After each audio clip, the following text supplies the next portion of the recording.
Derry Presbyterian minister David Latimer, who struck up an unlikely friendship with the late Martin McGuinness, is set to retire. The Reverend Latimer has been head of First Derry Presbyterian Church in the city centre for 3 decades. There's a time for everything, and there's a time to work, and there's a time maybe to withdraw from work, and I'll have difficulty doing that because I love working. But after 32 years in this city and 4 years in County Down, that's 36 years as a Presbyterian minister. And maybe if truth be told, I should stop raving. It's time. It's time to burn my sermons. It's been a most enjoyable 3 decades plus. When I came into this city in 1987 with Margaret, my wife, on the outside of the railings, and we looked at this place, it was not a church that was in the Premier League. It was not a church that was in the 3rd Division. It was distressed.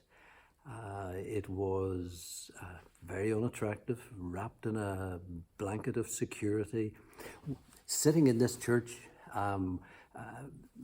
for a number of years after I came, even with the lights on, it was still dark. That's because every window was covered with plastic sheeting, and it had gone yellow with the passing of time. There was no light getting in, and the chandeliers were pretty ineffective, and all the furnishings were dark. So it was a congregation that was largely made up of older people. The Reverend Latimer says his proudest moment was looking out over a diverse congregation on the evening his church opened after renovation. I think my proudest moment would have been the reopening of this church after 9 years of it being closed. Now, it wasn't so much that we opened a building, that was good, but it was the people we had inside this building. We decided to do something a wee bit different. Even with the clergy, I approached the late Seamus Hegarty, Bishop of Derry, asked him to come. I said, dress up, I want you to take part. You're just not going to sit there. And we had the Church of Ireland Bishop, and we had the Methodist, and we had such a diverse group around the gallery. Right up above us, we had the Claudy families. That's a hurting section of our community.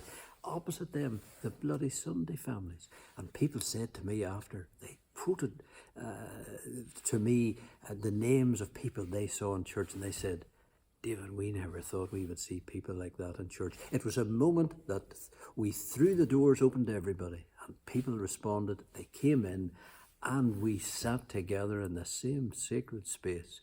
And you know something? We sent out a great message from this city.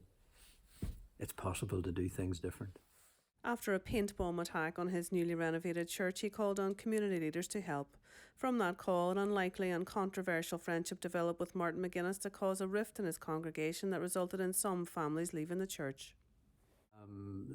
So I went on the radio, never expecting that when I would mention Martin's name, he would want to meet with me. I got to tell you, that was the last thing in my mind. And then when he came to meet me in this church, and we had a cup of tea in a kitchen that hadn't been used for years because the place was closed. It was unfit for use because of dry rot. And the pair of us meet and we're talking, and I never expected anything to flow out of that. And yet, when you look back, there's a lady has a business in the town, and she knows the McGuinnesses, and she has a link with Monrea Church. She knows me, and you know what she says? David, the pair of you just clicked. And that's it. We clicked. And Martin used to say, you know, I'm not trying to make David Latimer a Republican. And he's not trying to make me a Unionist. We were different. It was like he was a baritone and I was a tenor.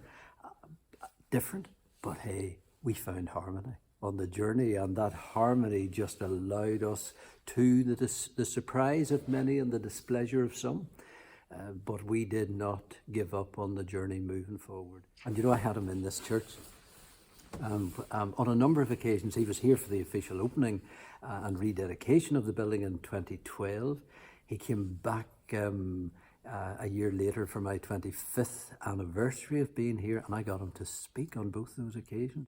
There was, at my 25th anniversary, the microphone system wasn't working at ground level, and I invited him into the pulpit. Now, that didn't go down with everybody.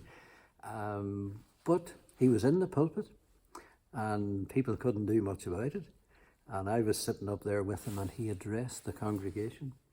And there's a man whose brother was shot by the IRA, an officer. And he said to me after the service, he came over to me, and I thought, oh dear. And he says, David, I wasn't best pleased with you having Martin McGuinness in our pulpit. He says, that's a very special place, and not everybody should get in it. But he says, while he was in the pulpit, he used words that I've been waiting nearly 40 years to hear. So he says, I'm going to overlook the fact that you had him there. I'm away out. I'm feeling much better. Isn't that amazing? I wanted people to see the kind of man I'd got to know. Because if we keep looking at the person he was, we're going to miss seeing who he became. And he transitioned to become a man that I would have loved to be a member of this church. Such was the change in him. And the change wasn't just on the surface. I mean, we just have to look at the path he was travelling. And he steadfastly moved forward, because he had grandchildren and I had grandchildren. And he used to say to me, David, that's who we're doing it for. We don't want them to go through what we've had to go through. That's what it's about. Beautiful. Oh my goodness. I miss him. The Reverend Latimer says that he will dedicate his retirement to working alongside future generations towards peace.